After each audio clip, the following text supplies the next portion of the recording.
Hi everyone, আমরা যখন হোটেলে ইন করলাম ওরা ওয়েলকাম ড্রিঙ্কস দিল। সেটা ছিল ম্যাঙ্গো ড্রিঙ্কস। এটা হচ্ছে রিসেপশনের জায়গায়। আজকে তোমাদের সাথে শেয়ার করছি রুমের হোম ট্যুরটা। আমরা ছিলাম ফার্স্ট ফ্লোরে, সুপার ডিলাক্স রুম নম্বর 103-তে। একটা বড় বেড ছিল, বেডের দুদিকে ছিল তোমার চার্জিংয়ের পয়েন্ট। আর পাখির আওয়াজ আছে, তোমরা প্লিজ ইগনোর করবে।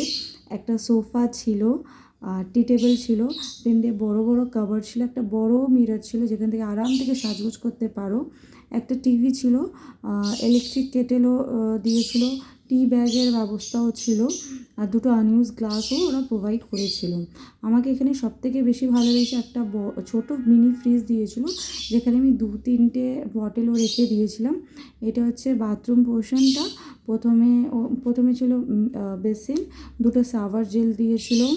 আচ্ছা, তোমার গিজারেরও ব্যবস্থা ছিল, বাথরুমে নিট অ্যান্ড ক্লিন।